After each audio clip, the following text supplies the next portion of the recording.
우리가 잘 알고 있는 독일은 유럽 EU에서 가장 리딩하는 강대국입니다. 선진국이죠. 그들은 철저히 절약하고 아끼고 정말 검소하게 삽니다. 우리가 잘 알고 있다시피 동독과 서독은 나뉘어져 있다가 자기의 자력으로 통일이 됐죠.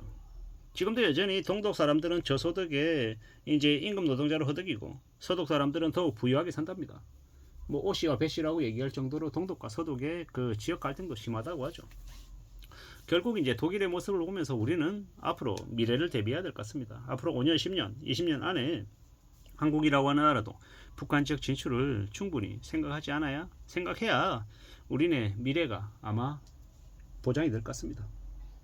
앞으로 한 10년 안짝이면 이제 대한민국이라고 하는 나라의 땅덩어리에 부동산 이 거품, 펌프질로 더 이상 할 수 있는 걸 이제 넘어섭니다. 이제 국내 내수에 있는 이제 수요만으로 이제 경제를 끌어가기도 어렵죠. 이제 원화 가치도 계속 떨어지면 해외 이제 관광객도 무지하게 들어오겠죠. 이제 관광객들을 상대로 해가지고 한국의 경제를 이제 끌고 가는 한국의 관광이 되게 아마 호황을 보일 것 같습니다. 제주도의 카지노 이런 쪽도 엄청 호황을 보일 것 같고요. 강원랜드나 롯데관광개발, GKL, 파라다이스 이런 쪽의 주식 종목들이 호황을 많이 보일 것 같습니다. 외국 관광객들이 무지하게 들어올 것 같죠. 결국 이제 한국이라고 하는 나라는 수출과 수입으로 먹고 사는데 해외라고 하는 곳을 좀 더 전초 기지와 삼아서 바깥으로 좀 더 확장해야 될 것 같습니다. 그게 결국은 북한이라고 하는 지역이 되지 않을까라고 생각합니다. 우리의 생산기지, 소비기지, 이제 뭐 테스트하는 전진기지, 노동력을 이렇게 충당해주는 기지 등으로 각각 활용할 수 있는 지역이 북한 지역이 되어야 할 겁니다. 그래야 우리가 앞으로 먹고 살고 괜찮을 수 있을 것 같습니다. 그렇게 세계가 아마 점점 많이 변해갈 것 같습니다. 한국이라고 한 나라도 북한을 활용하지 않으면 이제 점점 답이 없을 것 같습니다. 한국이라고 한 나라는 지금 이제 이미 그 국민연금 관련해서 고갈에 대한 얘기도 나오고 빈부격차, 격차 사회, 이제 저소득층들이 더욱더 살기 어렵고 청년들이 결혼하지 않고 취업하지 않고 일하지 않으려고 하는 더욱더 많은 사회 문제들을 안고 있습니다. 게다가 이번에 연끌족들이 너무 많이 탄생해서 금융노예로 전락한 이들도 너무도 많습니다. 그들이 먹고 살 수 있는 거리가 뭐가 있겠습니까? 답이 없는 거죠. 앞으로 점점 더 우울해지고 더 이제 참혹해지는데 그런 현실을 어떻게 또 해결해 나갈 수 있겠습니까? 그런 것들을 해결해 나가려면 다듬어 나가려면 결국 우리에게 필요한 건 아주 큰 혁신, 변화, 이제 대전환이 필요하다라는 겁니다. 그러려면 보통의 사람들, 저 같은 개인의 사람들은 어떻게 해야 되겠습니까? 시야를 넓히고 관찰을 좀 더 많이 하면서 미래를 어떻게 좀 다듬어 가야 될지가 이제 필요할 것 같습니다. 뭐 독일이나 뭐 스페인이나 이탈리아나 영국이나 뭐 이렇게 해외를 직접 가서 관찰하고 보지 못하더라도 저 나라들에 대한 관련되어 있는 책을 아주 쉬운 것부터 찾고 또 찾아서 배우고 할 필요도 있는 것 같습니다. 앞으로 한국이라고 하는 나라는 경제 성장률 1%, 0%대 아주 저성장 시대가 아마 당연해질 겁니다. 더 이상 이제 그냥 기존에 해왔던 방식으로 먹고 사는 게 정말 어려울 수 있습니다. 그러면 어떻게 해야 되겠습니까? 스스로 살 길을 마련하고 대비하고 길을 찾아야 된다는 겁니다. 더 이상 부동산과 주식 같은 자산시장에 대한 투기로 뭔가를 해결해 나갈 수 없다는 겁니다. 앞으로 천문학적인 세금 부과가 보통 사람들에게 아마 적용이 될 것 같습니다. 그러면 어떻게 해야 되겠습니까?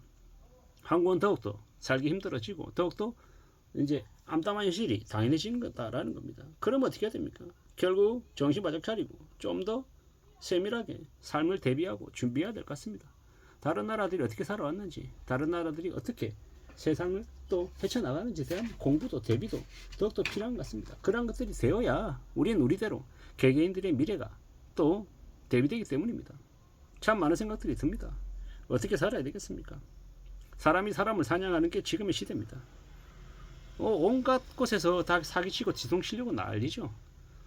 이제 의사들도 어리숙해 보이는 환자들 상대로 해가지고 비급여라 그래가지고 수십만 원씩 덤태기 씌워서 떼먹으려고 하고 뭐 그럴싸하게 얘기하지만 잘 들어보면 다 가짜고 뒤통수 치고 뭐 대단한 것처럼 괜찮은 것처럼 얘기하지만 2만원짜리 3만원짜리 100만원 200만원에 팔아먹는 그 나이 든 사람들 상대로 해가지고 뭡니까 그 비싼 물건 파는 그런 양아치 하는 사람들이 너무도 많더라는 겁니다. 참 어처구니가 없는 거죠. 이게 지금의 시대입니다. 지금과 같은 이런 상황에 어떻게 살아야 되겠습니까? 어떻게 지내야 되겠습니까? 결국 유럽에 있는 선진국 국민들이 되게 성실하고 착실하게 살아가는 것처럼 그런 것들을 보면서 배워야죠. 자본주의 사회에서는 뭐든 이제 남들하고 비교했을 때 좀 더 나은 능력을 갖추는 게 제일 필요한 것 같습니다. 그런 것들을 갖춰야 그래야 이 험난한 세상을 또 살아가는 것 같습니다. 그러지 않으면 단순하게 자기의 노동력을 헐값에 아주 싸게 팔면서 엄청난 중노동에 시달릴 것 같습니다. 앞으로 엄청난 중노동에 시달리는 사람들도 되게 많답니다. 투잡, 쓰리잡, 포잡 말입니다. 나이 먹어서도 중노동하면 병원비가 되게 많이 들어갑니다. 오래오래 안전하게 살기 어렵다는 겁니다. 앞으로 점점 더 학력의 가치는 사라지고 AI 시대에 학벌보다는 실질적인 실제 업무 능력이 더 중요해진다고 얘기합니다. 계속되는 침체와 불황의 삶이 더 엉망이 됩니다. 이런 삶에 어떻게 살아야 되겠습니까? 우리는 어떻게 지내야 되겠습니까? 도시가 계속 음산해지고 암울해집니다. 왜겠습니까? 왜? 경제적인 문제 때문이 아닌가라고 생각합니다. 참 많은 생각들이 들죠. 무자비한 도시에 사람들은 남에게 관심이 없습니다. 위기가 생기면 도와달라는 말 대신에 불이하라고 소리를 질러야 사람들이 관심을 가진다고 얘기합니다. 참 그 정도로 참 씁쓸하죠. 참 황당하다라는 겁니다. 저임금에 빠져 사는 바쁘게 사는 사람들이 어떻게 됩니까? 무지하고 폭 좁은 삶을 살게 되고 또 사람들이 점점 자기 말고는 남에 대한 관심도 줄어들게 됩니다. 참 씁쓸하죠. 이게 뭔가 싶은 겁니다.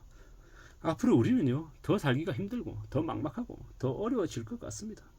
이게 현실입니다. 좀 더 두고 봐야죠. 핵이라 노예 교육에 현혹되고 아무렇지도 아무 생각 없이 자기 생각 없이 끌려다니며 살아왔던 사람들이 점점 이제 더 힘들어지는 겁니다. 250만원 300만원 버는 사람들이 요즘은요 800만원 1000만원 버는 사람처럼 소비를 한답니다. 자신은 편하게 살고 남들은 힘든 일을 해야 된다는 식으로 생각한답니다. 그렇지만 세상에 그런 거 없죠.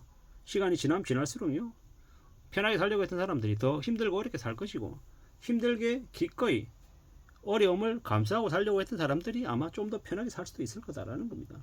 남들하고 비교해가지고 자기를 불쌍한 처지인 것처럼 생각하는 무책임한 사람들, 그들이 앞으로 많이 몰려갈 것 같습니다. 수고와 번거로움을 인정하고 겸손하게 살아야 됩니다.